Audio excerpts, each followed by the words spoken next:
छत्तीसगढ़ की जेलों में क्षमता से अधिक बंदी और विचाराधीन कैदियों को रखा जा रहा है।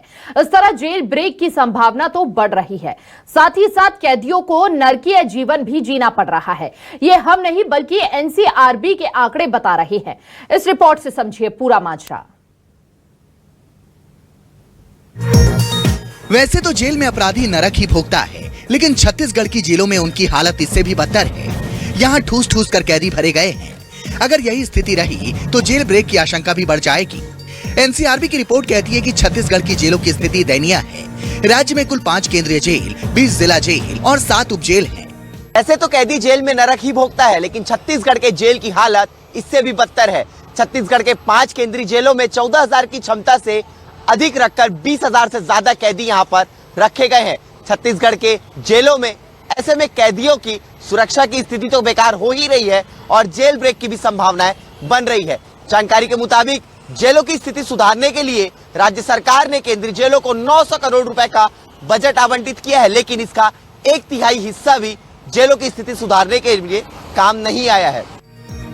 राज्य के गृह मंत्री भी मानते हैं कि राज्य के जेलों में क्षमता से अधिक बंदी है। जेलों में और नए बैरक बनाने के निर्देश दिए गए हैं।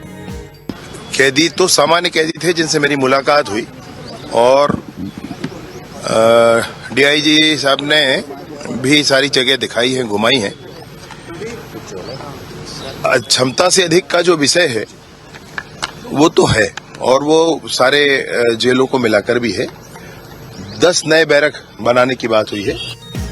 ये है राज्य के जेलों की स्थिति। राज्य की जेलों में 14,143 कैदी रह सकते हैं। वर्तमान में यहाँ 20,451 कैदी रह रहे हैं। जेल प्रशासन को आधुनिकीकरण के लिए मिले करोड़ों रुपए। साल 2026 तक आधुनिकीकरण के लिए 950 करोड़ रुपए मिले। जेल प्रशासन ने अभी तक सिर्फ 174 करोड़ रुपए खर्च किए। रायपुर केंद्रीय जेल की क्षमता 1,586 है, यहाँ 3400 बंदी है। बिलासपुर केंद्रीय जेल की क्षमता 2,290 है, यहाँ 3,214 बंदी है। दुर्ग जेल की क्षमता 2,000 है, यहाँ भी क्षमता से अधिक बंदी है। जेलों में पर्याप्त स्टाफ तक नहीं है। 3 केंद्रीय जेलों में तो जेल अधीक्षक ही नहीं है। जगदलपुर, महासमुंद, रायगढ़, जशपुर सहित कई जगहों पर जेल ब्रेक हो चुकी है। देखना यह होगा कि जेलों की स्थिति ऐसे ही बद से बदतर होती जाएगी या फिर इसकी स्थिति सुधारने के लिए बजट का प्रावधान लाकर कुछ अलग करना होगा। कैमरामैन जगन्नाथ राव के साथ शिवम मिश्रा, न्यूज़ 24 मध्य प्रदेश, छत्तीसगढ़।